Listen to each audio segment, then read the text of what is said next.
Hello বন্ধুরা, trip to ফুডের আরও একটি নতুন ভিডিও জানাই আপনাদের স্বাগত। আজ আপনাদের নিয়ে যাব পশ্চিমবাংলার এমন একটি বিখ্যাত জায়গায় যেখানে প্রতি বছর প্রচুর ভক্তগণ সমাবেশ ঘটে এবং বছরের বিভিন্ন সময় বিশেষ বিশেষ দিনে ভক্তের উপচে পড়ার ভিড় দেখতে পাওয়া যায়।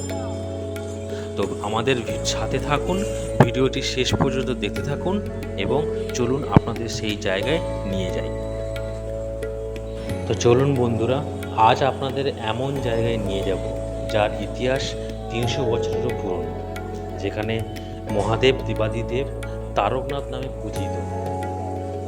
তো আজ আমরা চলে এসেছি পশ্চিমবঙ্গের হুগলি জেলার বিখ্যাত শৈব তীর্থ তারকেশ্বর।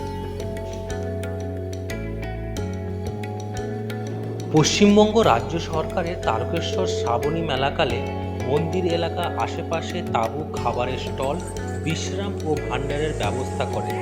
এছাড়া পানীয় জলের ব্যবস্থা, শৌচালয়, স্বাস্থ্য শিবির এবং বিভিন্ন সাংস্কৃতিক অনুষ্ঠানও হয়।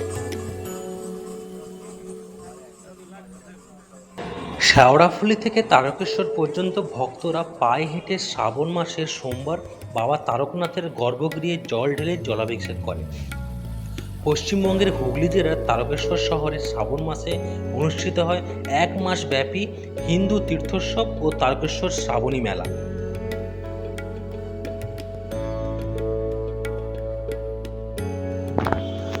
পশ্চিমবঙ্গের হুগলি জেলার তারকেশ্বর হলো একটি বিখ্যাত শৈব তীর্থ। 1729 সালে রাজা বরভল্লম এই মন্দিরটি নির্মাণ করেন। লোকমুখে প্রচালিত স্বপ্নাদিষ্ট হয়ে জঙ্গলের মধ্যে লুকানো স্বয়ম্ভু শিবলিঙ্গ আবিষ্কারের পর সেখানে বাবা তারকনাথ নামে দেবাদিদেব মহাদেবকে প্রতিষ্ঠা করা হয়। অষ্টাদশ শতকের অযোধ্যা থেকে আগত ভক্ত বিষ্ণু দাস ও তার ভাই বরমল্ল রামনগরে বসবাস শুরু করেন। কথিত আছে একদিন তাদের এই গাভী ঘন জঙ্গলের মধ্যে নির্দিষ্ট শিলার উপর গিয়ে নিজের দুগ্ধ নিঃসৃত করছিলেন। পরবর্তীকালে স্বপ্নাদিষ্ট হয়ে রাজা বরমল্ল সেই স্থানে শিবলিঙ্গ আবিষ্কার করেন এবং মন্দির প্রতিষ্ঠা করেন। মন্দিরটি ঐতিহ্যবাহী বাংলার আটচালা স্থাপত্য রীতিতে তৈরি।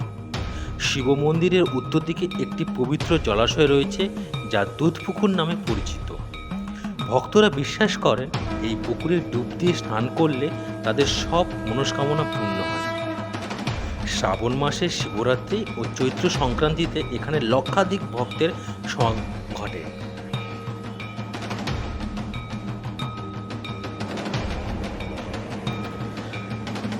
মূল মন্দিরে প্রবেশ করার সামনে আপনারা লক্ষ্য করতে পারবেন একটি বিশাল নাট মন্দির রয়েছে এবং তার কাছেই রয়েছে দেবী কালীর মন্দির এবং তার পাশেই রয়েছে ছোট্ট লক্ষ্মীনারায়ণের ছোট্ট মন্দির।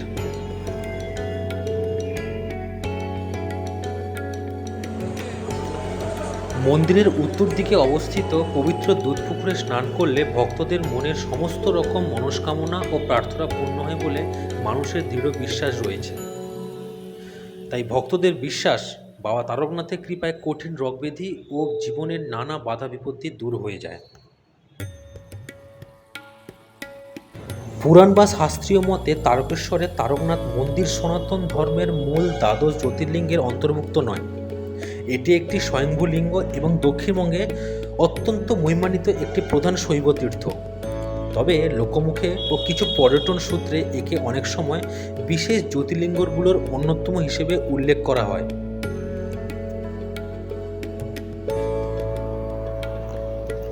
বাবা তারকনাথ, যিনি বাবা তারকেশ্বর বা বাবা তারকেশ্বর নাথ নামেও পরিচিত, পুরাণ মতে তিনি ভগবান শিবের এক উগ্র রূপ, যিনি সমুদ্র মন্থনের সময় বিষ পান করেছিলেন।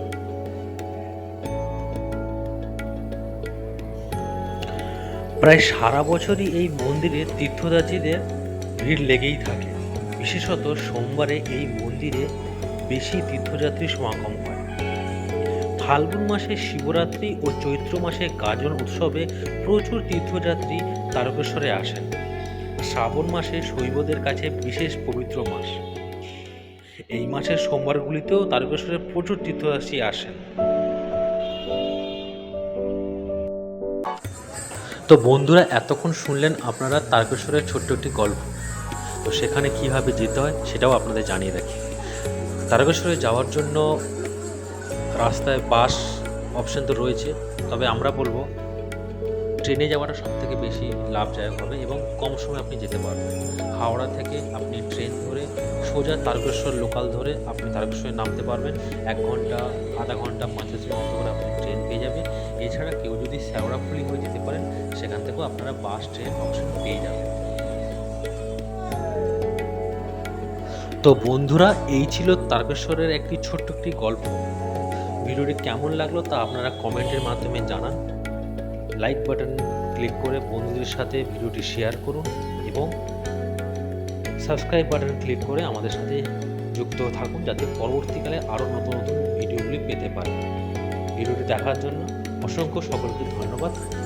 ভালো থাকবেন, সুস্থ থাকবেন।